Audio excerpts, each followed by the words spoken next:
things like land scarcity, meaning that people are choosing to invest and build hotels instead of housing for locals. A few things on this. First of all, they are vastly overestimating the degree to which land scarcity is actually a real thing. Most cities exist in areas where they are able to expand horizontally quite a lot. That's not the case. Even if every city in the world was New York, built on an island, the thing is that people build up a lot. The fact of the matter is that capacity increases with the demand for capacity. And the same is true of prices on our side of the world, because we're not proposing this idea of making travel artificially expensive. As a result, the fact of the matter is that housing will increase to meet the needs of both the locals and the tourists through basic economic practices that mean that demand gets met. But additional to that, they also mentioned transport. Same thing. Public transport gets built.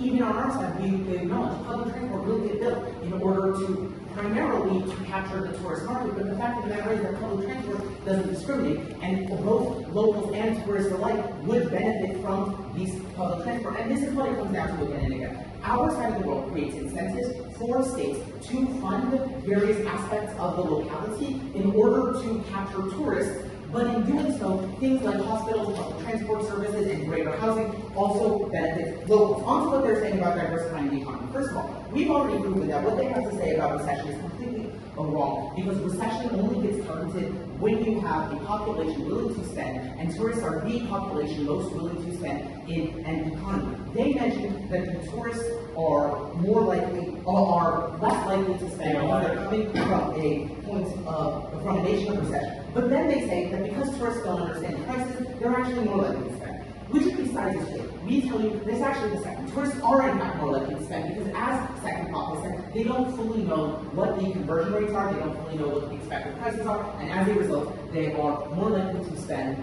in the country. But secondly, we also tell you that locals know how to get cheaper prices. They can get cheaper prices by going to lesser known markets, knowing what the bargaining culture is, things like this.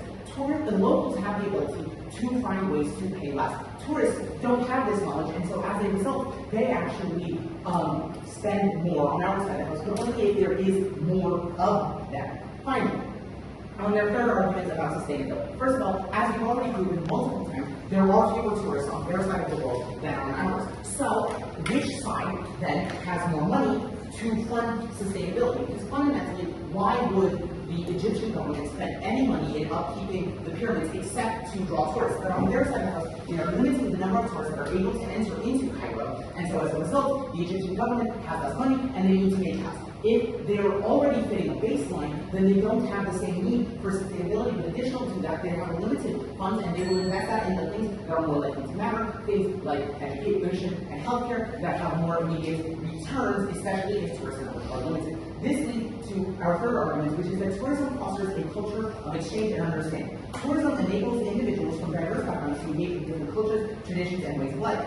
For example, a visitor to Morocco experiences local customs and cuisines firsthand, which deepens their appreciation and understanding of Moroccan culture, while also producing stereotypes that Moroccans may have of others and that they may have of Moroccans or Muslims in general. Such cross-cultural encounters are instrumental in building a more inclusive global society. On their side of the house, by imposing limits on tourism, they reduce these interactions. By doing so, they reduce a world in which there is mutual understanding and respect. They increase stereotyping. They increase prejudice. And on our side of the world, we create a world in which there is greater economic benefit for the localities, in which tourists are happier because they are less stressed, but also in which the locals are happier because they have more money with which to spend in the local government, and where the national economy is stronger because there is less recession, because there are higher taxes. On our side, we have all of the benefits. On theirs, they have none. So back to you.